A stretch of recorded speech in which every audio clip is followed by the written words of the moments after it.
Renungan Pagi menjadi Putra dan Putri Allah oleh Ellen G. White, 30 November 2021. Mari kita berdoa.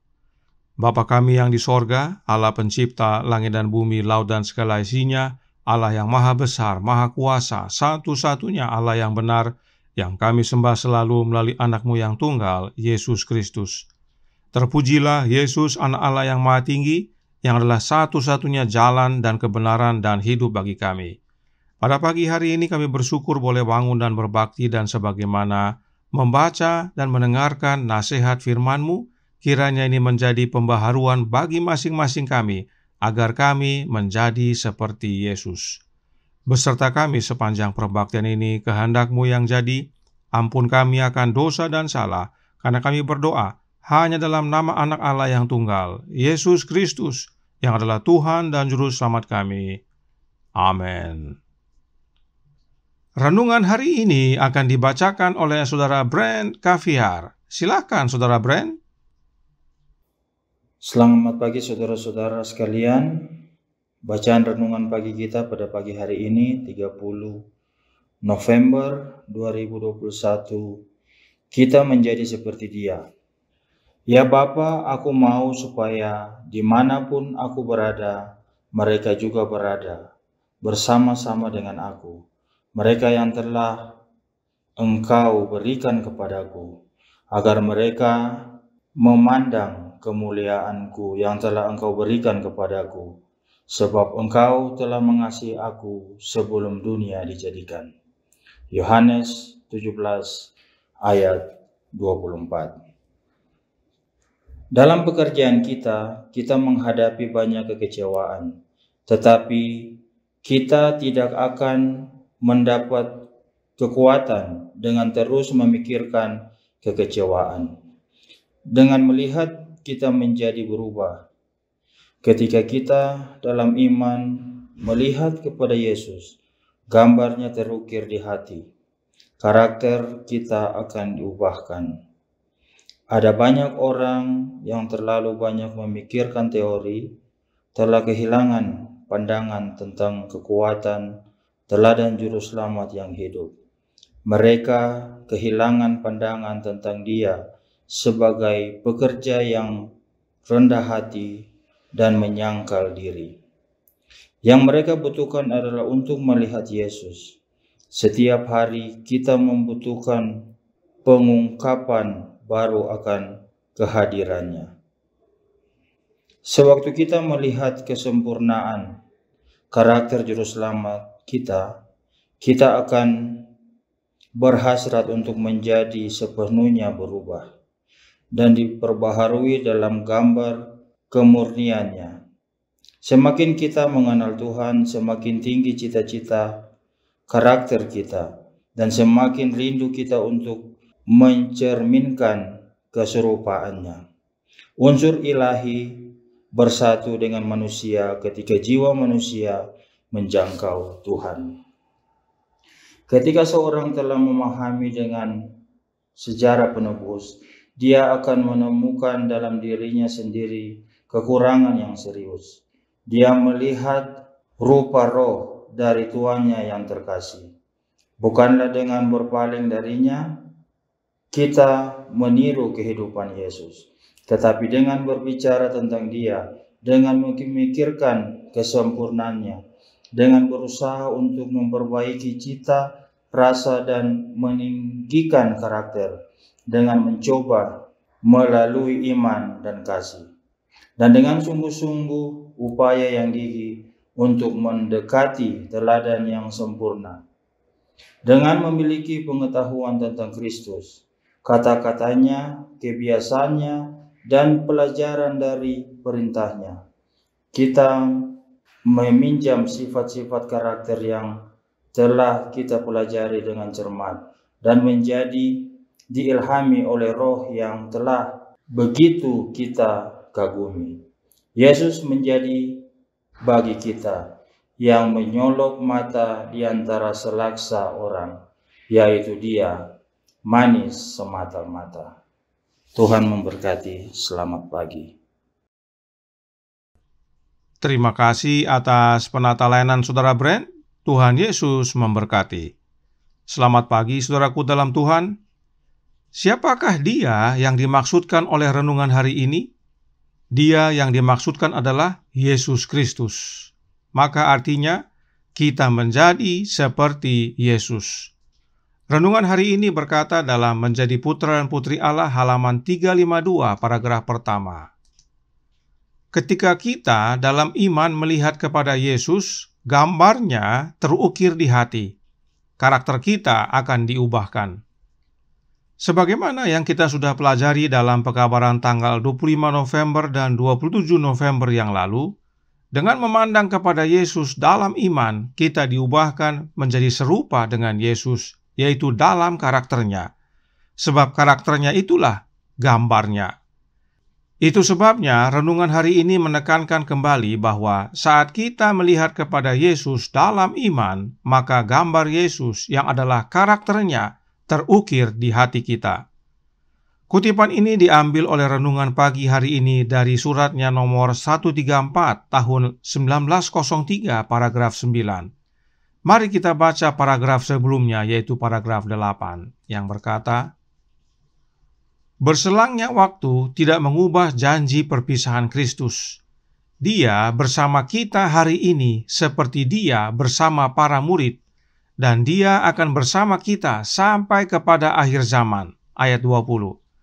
Kristus menetapkan bahwa orang-orang yang datang berikutnya harus memberitakan Injil, memperoleh otoritas mereka dari Dia, Guru yang agung. Saudaraku dalam Tuhan, Yesus bersama kita hari ini sama seperti Dia bersama para murid-muridnya dahulu kala. Sebab Yesus berjanji untuk menyertai kita senantiasa sampai kepada akhir zaman. Bagaimana caranya Yesus bersama kita dan menyertai kita sampai kepada akhir zaman? Ingat kembali penjelasan Roh Nubuat berikut ini dalam Kerinduan Segala Zaman buku pertama, halaman 166 paragraf 3. Berbunyi, sementara Yesus melayani di bait suci yang di sorga, oleh Roh-Nya, Ia masih juga melayani jemaat di dunia ini. Ia ditarik dari mata perasaan, akan tetapi janji perpisahannya ditepati. Dan ketahuilah, aku menyertai kamu senantiasa sampai kepada akhir zaman. Matius 28 ayat 20. Jadi meskipun Yesus melayani di Ka'bah sorgawi secara fisik, namun rohnya, yaitu roh Kristus, masih melayani umat-umatnya di dunia ini. Itu sebabnya Roh Nubuat berkata, Yesus bersama kita hari ini sama seperti Dia bersama murid-muridnya dahulu kala. Sebab meskipun Yesus ditarik dari mata perasaan atau tidak dapat kita lihat lagi, tetapi Dia masih bersama kita. Sebagaimana janjinya, Dia menyertai kita sampai kepada akhir zaman. Yesus tepati dengan mencurahkan roh-Nya kepada kita. Dan roh Kristus itu disebut juga penghibur. Itu sebabnya Roh Nubuat menyatakan yang berikut ini dalam Menjadi Putra dan Putri Allah halaman 128 paragraf 3. Sebagaimana oleh iman kita memandang kepada Yesus, iman kita menembus bayang itu, maka kita menyembah Allah karena kasih-Nya yang ajaib dalam memberikan kepada kita Yesus penghibur itu. Jadi saat kita memandang kepada Yesus dalam iman, maka Allah yang adalah Bapa memberikan kepada kita Sang Penghibur, yaitu Yesus Kristus itu sendiri, oleh kehadiran Roh-Nya yang kudus. Apakah yang dimaksud dengan Roh-Nya? Roh Nubuat menjawab dalam Selected Messages buku pertama halaman 249 paragraf 3. Berbunyi, Rohlah yang memberi hidup, daging sama sekali tidak berguna. Perkataan-perkataan yang kukatakan kepadamu adalah roh dan hidup. Yohanes 6 ayat 57 dan 63. Di sini Kristus bukan mengacu kepada doktrinnya, tetapi kepada pribadinya, karakter keilahiannya. Begitu jelas. Tidak heran saat kita memandang kepada Yesus dalam iman, kita menangkap roh-Nya, dan oleh kehadiran roh-Nya itulah karakter kita diubahkan serupa dengan karakternya. Jadi ketika Kristus berbicara tentang roh, Dia mengacu kepada pribadinya, bukan kepada pribadi lain yang berbeda dengan dirinya. Bukan. bukan juga tentang arwah atau makhluk halus.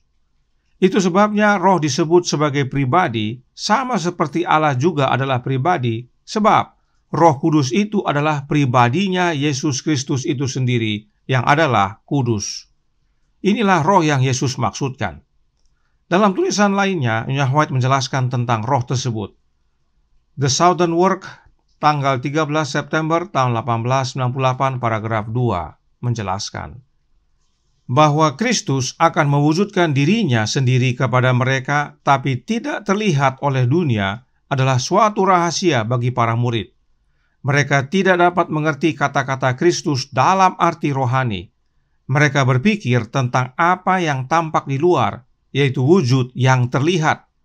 Mereka tidak menyadari kenyataan bahwa mereka dapat memiliki kehadiran Kristus bersama mereka, sementara Dia tidak terlihat oleh dunia. Mereka tidak mengerti arti dari perwujudan rohani. Murid-murid Yesus awalnya tidak mengerti, tapi pada waktu nanti, yaitu pada hari Pentakosta, mereka akhirnya memahami perkataan Yesus. Namun sayangnya, di zaman sekarang ini masih banyak umat Allah yang juga tidak mengerti bahwa Yesus bersama kita hari ini, meski kita tidak dapat melihat Dia secara fisik. Roh Nubuat berkata, kita memandang Yesus dalam iman, sebab Dia memang benar-benar bersama kita oleh kehadiran Roh-Nya, dan oleh memandang dalam iman tersebut kepada Yesus, maka karakternya terukir dalam hati kita. Kita menjadi serupa dengan Yesus dalam karakter.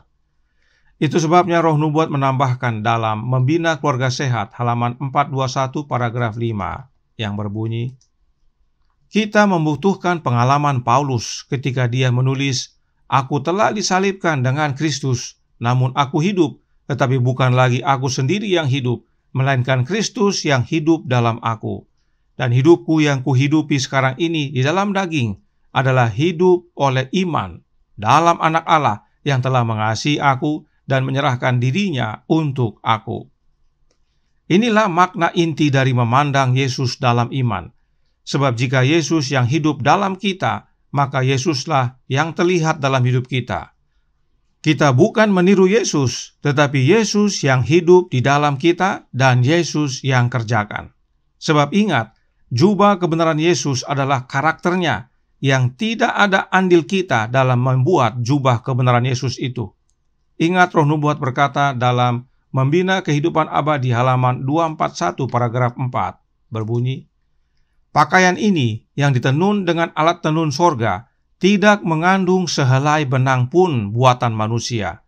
Kristus dalam keadaan kemanusiaannya menghidupkan suatu tabiat yang sempurna, dan tabiat ini dipersembahkannya kepada kita. Segala kesalehan kami seperti kain kotor. Jubah kebenaran Kristus tersebut adalah karakternya Yesus itu sendiri. Dan pada jubah tersebut tidak ada satu benang pun yang dari manusia. Artinya, manusia tidak punya andil apapun dalam menghidupkan karakter Kristus yang sempurna tersebut. Bagian kita adalah percaya dan terima. Sebab Yesus mempersembahkannya kepada kita. Kita tidak perlu berbuat apa-apa kecuali percaya dan terima. Karena kesalehan kita seperti kain kotor, tidak ada gunanya. Dan jika kita memiliki karakter Yesus, maka itu sama dengan kita memiliki karakter Allah Bapa. Sebab Allah Bapa dan Anaknya satu dalam karakter. Kemenangan Akhir halaman 516 menjelaskan, Kristus firman itu, Anak Allah satu-satunya, adalah satu dengan Allah, satu dalam alamiah, dalam karakter, dan dalam tujuan. Satu-satunya pribadi di alam semesta ini yang dapat turut serta dalam semua musyawarah dan maksud-maksud Allah. Jelas bahwa Bapa dan Anaknya satu dalam karakter. Mengapa hal ini penting kita ketahui, percaya, dan terima? Karena Membina Keluarga Sehat halaman 421 paragraf 6 berkata, pengetahuan akan Allah dan Yesus Kristus yang dinyatakan dalam tabiat adalah suatu kehormatan di atas segala hal lain yang dinilai di dunia atau di sorga. Itulah pendidikan tertinggi. Itulah kunci yang membuka gerbang kota sorgawi. Pengetahuan ini dimaksudkan Allah agar semua orang yang mengenakan Tuhan dapat memperolehnya. Siapakah Allah yang dimaksudkan? Allah Bapa. Silahkan baca bab 35 sampai bab 39 dari buku Membina Keluarga Sehat atau The Ministry of Healing. Sebab buku ini Nyonya White tulis atas pimpinan Roh Kudus untuk menanggapi buku The Living Temple John Harvey Kellogg yang mengajarkan Allah yang salah melalui ajaran panteisme trinitasnya. John Harvey Kellogg hendak menyusupkan panteismenya dengan menggunakan konsep trinitas ke dalam gereja. Tetapi Nyonya White menentang akan hal ini baik dalam suratnya dan juga dalam buku. Khususnya bab 35, Nyonya White beri judul Pengetahuan yang Benar tentang Allah. Di sana dengan jelas, Allah yang dimaksudkan adalah Allah Bapa, dan Allah Bapa mempunyai anak, yaitu Yesus Kristus. Karenanya penting sekali untuk mengenal Allah Bapa dan anaknya, khususnya karakternya. Sebab pengetahuan karakter Bapa dan anaknya adalah pendidikan tertinggi, karena itulah kunci yang membuka gerbang kota sorgawi. Artinya, itulah kehidupan yang kekal. Tidak heran, Yesus berkata dalam doanya, inilah hidup yang kekal itu, yaitu bahwa mereka mengenal Engkau, satu-satunya Allah yang benar, dan mengenal Yesus Kristus yang telah Engkau utus. Yohanes 17 ayat 3. Saudaraku dalam Tuhan, inilah pentingnya kita menjadi sama seperti Yesus, yaitu sama dalam karakter. Sebab dengan menjadi sama dalam karakter dengan Yesus, maka kita juga menjadi sama dengan Bapa dalam karakter. Dan bila karakter kita sama dengan karakter Bapa dan anaknya, maka itulah kunci kehidupan kekal.